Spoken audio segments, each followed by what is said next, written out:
bersama kami di Beranda. Kami juga mengucapkan selamat menunaikan ibadah sholat maghrib bagi Anda yang menjalaninya. Kami juga masih mengundang partisipasi Anda dalam telepon 02151511111. Oke, kalau kita lihat memang mungkin masyarakat juga bingung antara bidan juga dengan dokter kandungan gitu ya. Karena kan sebenarnya mengurusi hal yang sama gitu ya, masalah persalinan, masalah kandungan gitu. Dan mungkin tapi kalau untuk menjadi bidan memang ada hal yang khusus gitu, perlu keahlian khusus gitu dalam kebidanan. Iya, peran yang lebih unik itu kan sebagai pendamping ya, pendamping. Kalau prosedur dan tindakan itu memang untuk yang fisiologis tuh hampir sama. Iya. Tapi yang menonjolnya itu kita pendampingan dan edukasi sama konselingnya yang lebih itu. Yang lebih diutamakan yang ya. lebih diutamakan sejak dia kehamilan, masuk ke masa persalinan begitu. Ya, jadi peran-peran pendampingan, memberikan support, dukungan pada ibunya.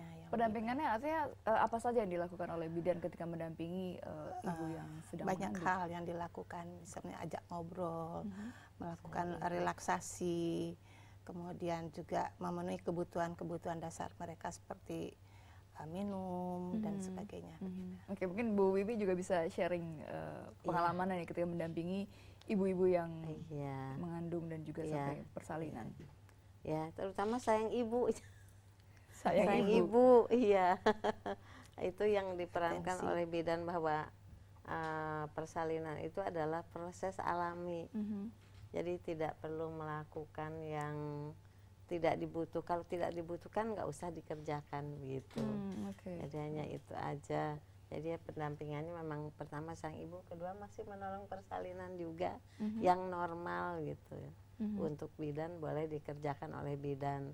Kalau yang memang dia sudah termasuknya abnormal, ya kita harus merujuk ya Bu. Kepada dokter merujuk kepada dokter spesialis. dokter spesialis. Oke, nah memang kan banyaknya sekarang kalau misalnya dalam persalinan itu orang lebih cenderung bedah sesar gitu ya. Nah, apakah dengan demikian itu artinya peran bidan menjadikan dikesampingkan gitu Bu Wiwi? Itulah tantangan kita ya Bu ya.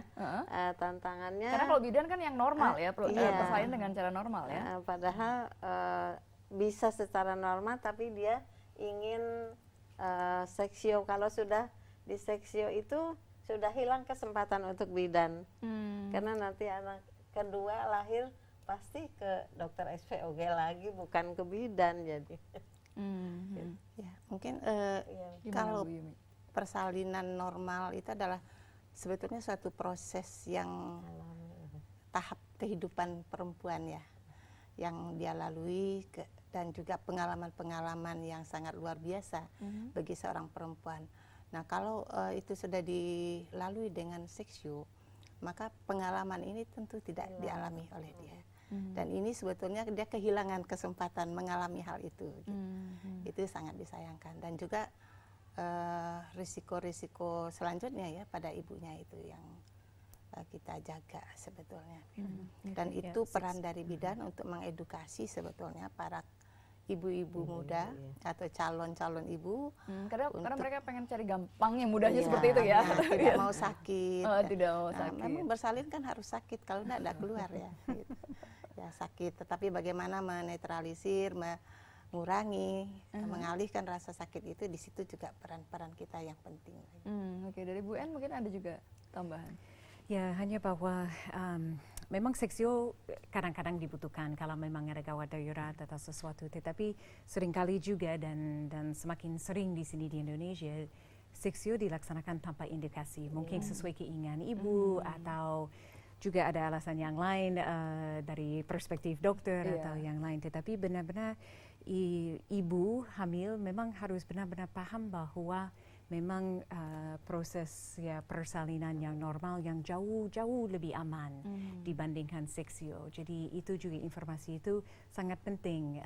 Perannya bidan dan dokter dua-duanya memang sangat penting supaya ibu hamil selalu dapat informasi yang memang benar, bahwa sudah ada banyak sekali bukti bahwa seksio lebih bahaya dibandingkan proses persalinan yang spontan atau yang normal. Oke, artinya bentuk pendampingan dan juga sosialisasi pendidikan kepada ibu hamil juga memang begitu sangat diperlukan juga ya.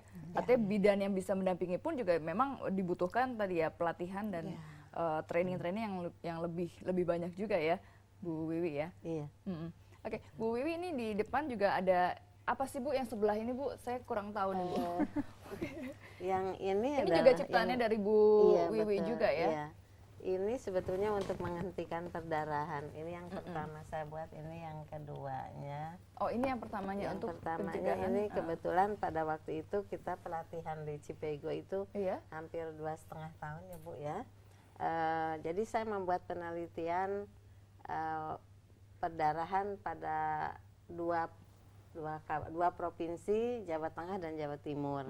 Ternyata hasilnya setelah dia diberikan pengetahuan dan keterampilan mengenai ini namanya kompresi bimanual interna. Jadi untuk menghentikan perdarahan itu kalau dia 15 menit tidak ada kontraksi, kita harus memasukkan tangan ke dalam. Jadi ini ke dalam rahim, kemudian untuk menghentinya kita melakukan kompresi begini, kemudian ini begini ya. Nah, kalau tidak ada kontraksi, tangan ini dengan tangan ini menyatu. Jadi seperti begini, dia akan menyatu. Tapi kalau sudah ada kontraksi, nah kemudian saya buat ini pompa. Ya, nah, ini pompa. Kalau dia ada kontraksi, artinya pompa ini seperti kontraksi gitu ya? Iya, jadi membuat ini kalau ada kontraksi, tangan ini menjauh, gitu kan? Ini menjauh. Kalau dia karena tidak ada ruang, kontraksi, ya dia melengket begini. Jadi ini yang saya ciptakan pada waktu itu, waktu kongres di Vienna ya Bu ya. Kemudian diterima hasil penelitiannya oleh ICM, International Council of Midwife. Kemudian presentase di Vienna. Kemudian saya membawa ini juga untuk buktinya bahwa inilah untuk menghentikan perdarahan itu. Gitu ya. Dan memang dibentuk alat peraganya juga sangat persis dengan aslinya ya. Iya, dibuat sedemikian rupa lah. Ini rahim ceritanya. Rahim ceritanya. Oke. Kalau yang di sebelahnya itu apa Bu? Kalau yang sebelahnya ini kebetulan waktu itu saya pelatihan ke salah satu kabupaten. Ada bidan menolong sesama bidan, dia sahabat karibnya. Menolong di rumah kan, dia melahirkan. Sesudah 30 menit nggak lahir, ari-arinya ini nggak lahir, kan harusnya kalau tidak ada perdarahan dia dikirim ke rumah sakit. Ya. Ternyata oleh bidan itu dicoba-coba karena tangannya gatal ya.